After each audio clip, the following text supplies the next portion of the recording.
welcome to another beautiful day in Paris. So it's been really busy recently, exam season, January, lots of deadlines and exams, but I've decided to take a break from my revision today and go out for a coffee with Reuben, one of my friends. And we're going to go to Carette, which is a cafe on Place des Vosges, which I've always wanted to try out because it looks really cute and pretty, and why not go to a classic Parisian cafe? I only have 3 weeks left living in Paris, so I need to make the most of it, and that's my plan for today. So without further ado, let's go.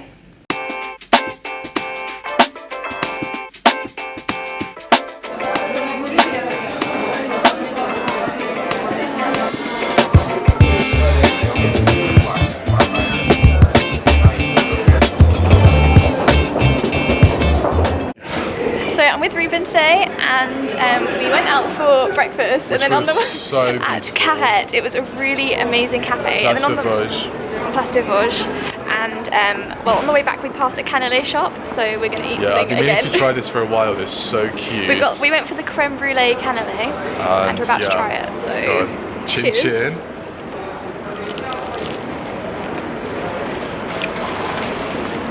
Oh my god! Wow.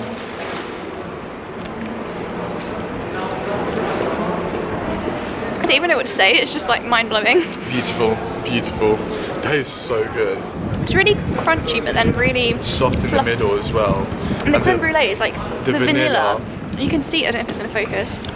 The vanilla inside is really vanilla-y. If you're ever in Paris, what was it called? Aux Deux Canelés. Aux Deux Canelés in le Marais. De la Verrerie. There. Beautiful. Yeah, highly recommend. Hello and welcome back. I haven't filmed since the last footage that you saw because afterwards I came back and I was revising and doing work. It was exam period at that time, so I was really busy, but it is Friday, so almost a week after, and exams are over, woo! So I can relax a bit more. I still have some more deadlines. I still have to work on my project a bit more, but since I don't have lectures and I don't have any actual sitting down exams, my time is a bit less stressful at the moment, and I can do more fun things and take you along with me. So today is going to be a really exciting day actually, because tonight I'm going to the opera. I'm so excited since I've come here. I live not far from the Palais Garnier, the Paris Opera House, and it's so beautiful, and I've always dreamed of going to a show, but obviously the tickets sell out a lot. The tickets sell out really quickly and it's hard to get a ticket and they're very expensive. But as a Christmas present, I treated myself to a ticket, and I'm going to be going tonight to see the Marriage of Figaro, which is one of Mozart's operas, and I am so excited.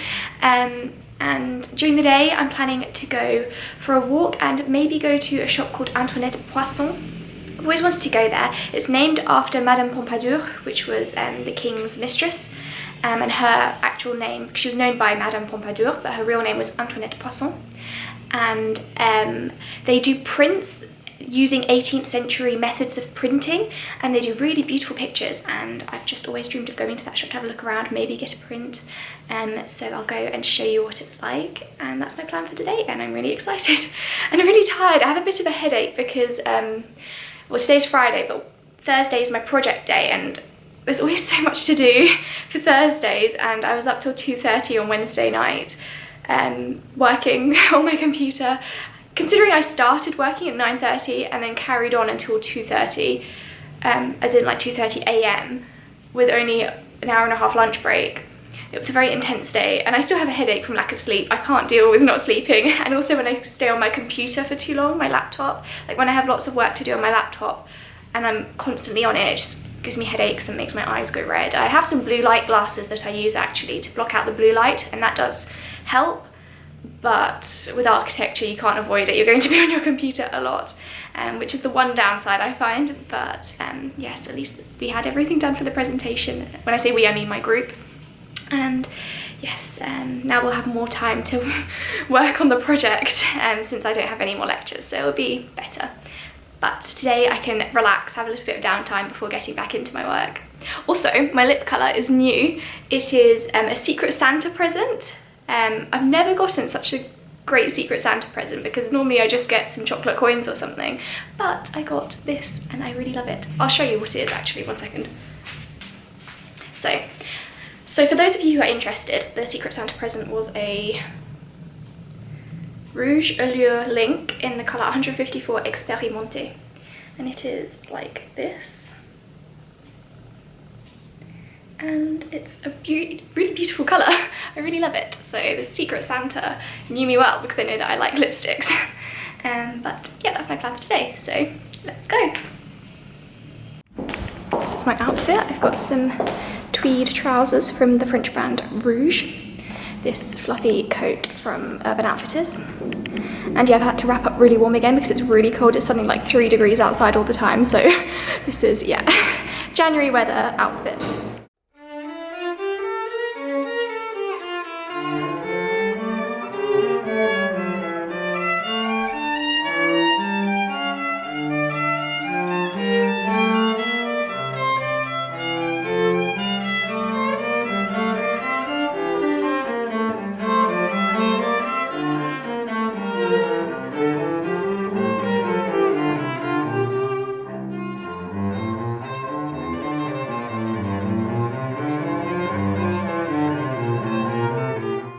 Of Antoinette Poisson, and oh my gosh, what an amazing shop. They have an atelier next to the shop where they do all the printing by hand with 18th century printing presses, and I have something, and they gave me a free tote bag as well, which is really cool. But oh my gosh, it's a beautiful shop. If you come to Paris, you just have to go there. It's beautiful. So I'm back, and it was really amazing going to the Antoinette Poisson atelier, because like I said, it's not just a shop. Obviously they have a shop section with all of their products on display. They have the prints, which they do by hand, so they have prints which they print in the printing press, which is a hand run machine. So they put the prints onto the ink onto the stamps, and then the stamps onto the paper, and roll it through the press. And I could see them doing it through the door because the door was glass, and oh my gosh, it was so amazing. And then afterwards, so it depends on the print. Some are just black and white, some have layers of colour, and some are even hand painted on top. And it was just amazing. As someone who's really interested in art and that sort of thing, I just found it so cool. And like I said, all of the methods are traditional 18th century, and that links with the name of the shop because Antoinette Poisson is a nod towards the Marquise de Pompadour. Like I said, Madame Pompadour, she was the king's mistress, but also into the arts herself. And the time that she was around was the same time that printing in this way was really popular. So the artists have been really clever in the way they've done it. And like I said, you can go and see the atelier, see the shop, and I did get something. And they give you a free tote bag, which is great because it's really cute. And I got some prints. I got 2, one for myself and one that my mum requested because they even wrapped it in paper with a print from the shop on it. So it's really beautiful paper. So such attention to detail. They put I showed you the sticker upside down, but they put a sticker on it, and even each time they would tape it, they put a little sticker on top of the tape so that you can't see it, just to cover it up. So there's high attention to detail. It's really beautiful, like just like whimsical prints, inspired by 18th century prints and wallpapers. I've gone really out of focus, I don't know. So I just love everything. They even sell wallpapers, but obviously it's a bit expensive. I can only afford to get one little part of a print to frame, but they are so beautiful, and I'll show you what I got. It's kind of sad to open the wrapping because they wrapped it so nicely. But there we go. That way I can conserve the paper and use it. But I'll show you the prints that I got. Yeah, because I was discussing with my mum, we've been fanning over this brand for a while. I follow them on Instagram, and they have such beautiful work, and she looked online and told me which one she wanted. So I'll first show you the one that I chose, which is this one. And it is of, well, the print is called, I think it's called confiture, it doesn't say on here, which means like jam, because basically it's got all different fruits and berries on it. So it's got raspberries and some different currants and things, and obviously some fruits. And I chose it because it reminds me of English hedgerows in the countryside, and just makes me think of good memories of my walks in the countryside and where I like to spend most of my time. I know it might sound a bit weird that I'm in Paris, but I've chosen something that reminds me of England, but I just really loved it, and I thought it's really cottage style, and when I go home I can frame it and have it in my room and remember my visit to the shop. So it's just really cool, and I love supporting small independent brands, and it's run by 2 artists, and I saw one of the artists there. He was serving me, because I've seen pictures of them online, so it was cool to meet him in person. He was asking me, you know, why I'm in Paris and stuff. It's nice to chat to people and just meet interesting people. Okay, anyway, this is the one my mum requested, and it's blue and white because in our kitchen we have lots of blue and white china, and we have a china cabinet with all of the china on display, and she wanted it for the kitchen so that it will go with the blue and white china, and it's really beautiful. This one's called Oiseau, which means birds. I don't know if you can see it, it's reflecting because it's in a plastic film, but anyway, this is the Oiseau print. And it's also very beautiful. And even the paper, when you look really closely at the paper, it's not like ordinary paper, it's very textured. And I've gone out of focus again. So it's not like ordinary paper, it's very textured and rustic looking, and you can even see the prints of the details, like the little smudges of ink and stuff, and I love things like that. I hate when you go to a shop and it's just factory produced prints and they just look so, they're not special at all. Whereas these, they have all the different marks from the ink and the imperfections, and that's what I love, because it's so, it just, you feel connected to it, and you can see that the time has been put in to make it by hand, and you can feel it as well when you run your hand over it, the texture. It's just so beautiful, and I love both of them. So those are the 2 prints that I got. And yes, I'll be taking them back to England and framing them. I'll need to find nice frames. And I'll be using the paper as well. I've conserved this as well as I could. I didn't rip it at all because I like to scrapbook, so I'll probably be using it in my scrapbooking. And yes, the little tote bag, but that's my haul now. Well, on the way back I stopped for lunch because it's an hour walk to get to the shop, and I thought, oh, it's a nice walk. I haven't really been able to walk around Paris that much recently because I've been so busy revising, and normally when I go around I do walk. I don't get the metro at all unless I'm going to uni. Because I just want to take in Paris, and if you're in the metro you can't, whereas if you're walking through the streets you really take in and you know, savour being in the city. But I was tired and I stopped for lunch on the way back. I'll put a picture in actually of the place I went to. It's literally just down my road. I've never been there before, but they do French onion soup, and because I was really hungry when I came back and I couldn't be bothered to wait so long to cook. Plus it's a French speciality, so I thought I would try it, and it was really delicious. Oh my gosh, the restaurant is just by me. I've passed it so many times. It's very small, and it's more for local people. I see local Parisians outside smoking and having an espresso and stuff, so it's not really touristy at all. And I didn't think much of it because it doesn't look that special. The inside is kind of, I don't know, I just didn't really think to go in. But today I passed and I was so hungry, and I thought, oh, I'm going to go in and have a nice warm soup because it's really cold today, like a high of 3 degrees Celsius, freezing.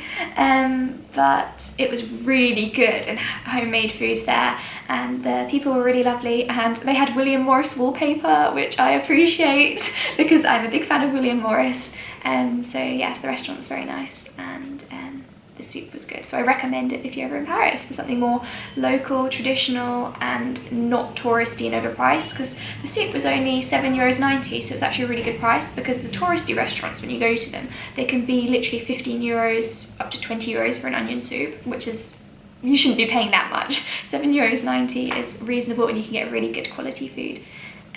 So that's what I did before I came back. And now I'm going to get ready to go to the opera because you need to get there early. Obviously they need to scan everyone's COVID passes before you go in, so they recommend you go there earlier for enough time to do that and everything. And I've also pre-ordered a programme, so I need to pick that up. But I'll start getting ready, and I'm really looking forward to it. I'm so excited. I didn't think I'd be able to go to the opera, to be honest, before going back to England, because like I said, the tickets sell out really fast and they were all fully booked. But I signed up to get an email when tickets became available, because I don't know why tickets become available. People get COVID, they can't come, or I don't know. Regardless, some tickets became available for today, and I only found out yesterday, so it's a very last minute thing.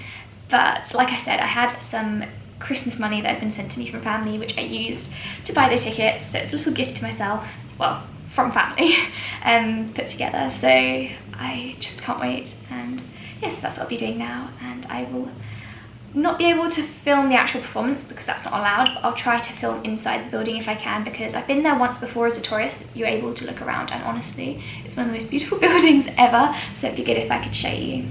So yeah. Okay, so I put this red velvet dress on and I'm ready to go to the opera and I can't wait. Eek.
Hello, so it's the next day. I came back pretty late from the opera, so I was really tired and I went straight to bed. I didn't get time to film yesterday when I came back, but oh my gosh, it was amazing. I had such a great time. The opera, as you saw in the footage, is such a beautiful building, and it was amazing just to experience being there in the building, let alone the performance, which I thoroughly enjoyed. It was really good to go out to see live music, live singing, which obviously has been very limited since COVID. And it was just incredible. It was actually a modern adaptation of the opera, which I didn't realise. I thought I was going to see the traditional opera. But the director, Nettia Jones, I think that's how you pronounce her name, she has put a twist on it. So it's as if the storyline of the Marriage of Figaro is set behind the scenes of the opera. So the different characters of the opera are different characters, like a costume designer, the manager of the opera. It's as if it's set behind the scenes of the Palais Garnier, basically, which is really cool. And they had as well ballerinas, as if they were students of the conservatoire who were in it as well, and had little dances that they were doing, which were really good. I loved it. And yeah, it was really interesting to see that twist on the traditional opera, but they kept all of the original scripts and the music and whatnot, so it was really good and I loved it, and I am so grateful to have been able to go. I got the programme, and it's really good because inside it obviously has all of the people who were performing, the directors, and then it also has photos of rehearsals, which I find really cool. Just to see a bit behind the scenes of how they put it together, and it has the script of the opera, like the whole script is in here, so that's really good. I mean, you can't really follow along while you're watching the opera because obviously it's dark, so you wouldn't be able to read it, but it's good to have a copy of it. And while the opera was being performed, they had a screen above the stage that had the lyrics, because the lyrics were obviously in Italian. Mozart wrote the opera in Italian, but they also had it in English or and French. So there are 2 translations, which was useful to be able to follow along. Obviously I'm learning Italian, so I did try to pick up as much as I could, and I was actually proud of myself because I picked up quite a lot. Opera in itself is hard to understand. Even if it was in English, I'd be struggling to understand what they were singing. I don't know about you, but I just find it hard with opera to understand what they're saying. But I did pick up lots of words, so I was very happy. And since I speak all 3 languages, well, almost all 3, it was almost like a bit of an exercise for me to translate across the 3 and everything, but it was really fun and I loved it, and the atmosphere was incredible.